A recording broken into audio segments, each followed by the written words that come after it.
کیا مجھے یاد آ رہا ہے مولانا اعظم طارق صاحب کا ایک بیان تھا بڑا خاندانی، انہوں نے اس آیت پر بیان کیا تھا کہ اتنا ہلا کے رکھ دیا تھا نا اس بیان میں، انہوں نے صحابہ کا نقشہ کھینچا تھا اس آیت کی روشنی میں کہ وہ جو کوپل تھی نا وہ صدیق تھے، جو قرآن کہہ رہا نا جس کو بچا کے وہ بلال تھے۔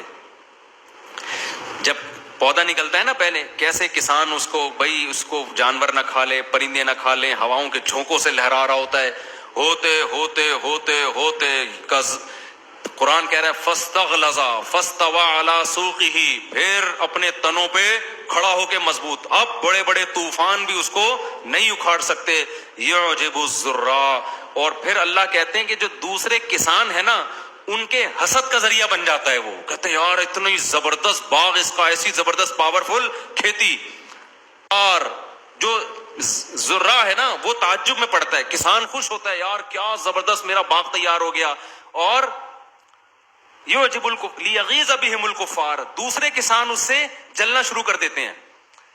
قرآن نے صحابہ کا یہ نقشہ کھینچا کہ یہ شروع میں ایمان لائے بہت تھوڑے سے، بلال حبشی، خباب ابن ارت اور حضرت ابو بکر، نبی صلی اللہ علیہ وسلم سب کو کہہ رہے ہیں صبر کرو صبر کرو، برائی کا جواب برائی سے مت دو، ہم تھوڑے سے ہیں کمزور ہیں۔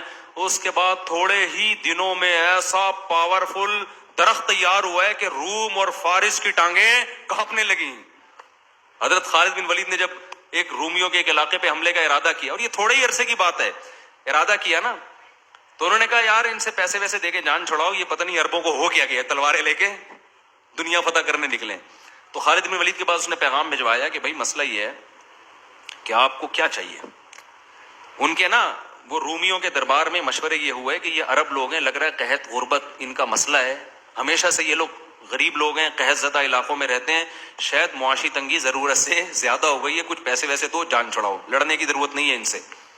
تو حضرت خالد بن ولید کے پاس اس نے پیغام بھیجا کہ بھائی ایکچولی بات اصل میں ہے کہ آپ کو کیا کیا کیا عزیز ہے، کیا کھانا ہے آپ کو، کھجوریں کھا کے تھک گئے ہیں یا کھجوریں پیدا نہیں ہو رہی، کیا کھانا ہے؟ تو حضرت خالد بن ولید نے کہا ہمیں نے سنا ہے کہ رومیوں کا خون بہت لذیذ ہوتا ہے، ہم نے سنا ہے کہ رومیوں کا خون بہت لذیذ ہے، انسان کا بچہ بن جا، ہماری جو جنگ ہے نا کھانے پینے کے لیے نہیں ہے، اللہ کی زمین پہ اللہ کا نظام نافذ کرنا ہے۔ پھر وہ اٹھائی تلوار خالد بن ولید نے، اب وما رأیتم خالدن، ایک شعر ہے دوسرا مصرع یاد نہیں مجھے، ٹھیک ہے نا، تو کیسا خالد بن ولید کی تلوار چلی ہے، کیسا فرانس تک فوجیں داخل ہو گئی تھی ہماری، فرانس تک۔ تو یہ قرآن نے یہی نقشہ کھینچا ہے کہ ہم نے انجیل میں بھی صحابہ کی یہ صفت بیان کی، بہت تھوڑی سی بہت کمزور جماعت ہوگی لیکن کسان اس کو اپنے خون پسینے سے اس کھیتی کو سیراب کر رہا ہوگا۔ یہاں کسان سے کون مراد ہے؟ رسول اللہ صلی اللہ علیہ وسلم۔ پھر وہ جب کھیتی مضبوط تناور درخت بنے گی تو کسان اس کو دیکھ کے خوش ہوگا اور دوسرے کسان اس کو دیکھ کے جلیں گے۔ کفار عربی میں کسان کو بھی کہتے ہیں، کفر یکفرو کا معنی زمین میں کھیتی باڑی کرنا بھی ہوتا ہے، تو دوسرے کسان اس کو دیکھ کے جلیں گے۔ پہلے روم اور فارس لفٹ ہی نہیں کراتے تھے عربوں کو نا، کہ ابے بھائی یہ مکہ فتح ہو گیا، مدینہ فتح ہو گیا، تھوڑے سے لوگ ہیں، چند علاقے ہیں، ان کی آپس کی جنگیں ہیں، ہاں ہماری آنکھوں میں آنکھیں ڈال کے بات کریں گے۔ وہ تو جب ان کی آنکھیں اس وقت کھلی ہیں، بھائی یہ ہم سے بات کرنا شروع کر دی ان لوگوں نے۔ جیسے سلیمان علیہ السلام نے ملکہ سبا کو بولا تھا نا آ جا بھائی انسان کی بچی بن کے آ جا، اس نے بھی پیسے ویسے دیے۔ سلیمان علیہ السلام نے کہا اس کا مطلب تجھے شرافت سے بات سمجھ میں نہیں آ رہی، اب شر اور آفت سے بات سمجھاؤں گا۔ جب شرافت سے نہیں آتی تو شر اور آفت کا مظاہرہ کرنا پڑتا ہے۔ تو قرآن نے یہ نقشہ کھینچا ہے کہ کتنی بڑی پاور بن گئی وہ، اور حضرت عمر کا دور دیکھو، پھر آگے خلافتیں، بنو امیہ کی خلافت، وہ بھی مسلمانوں کی خلافت تھی۔ بنو امیہ میں برے لوگ بھی تھے اچھے لوگ بھی تھے، لیکن میجورٹی کیا تھی؟ مسلمان خلیفہ تھے، تو خیر غالب تھی۔ پھر بنو عباس کی خلافت آئی، وہ اور زیادہ پھیلی ہے۔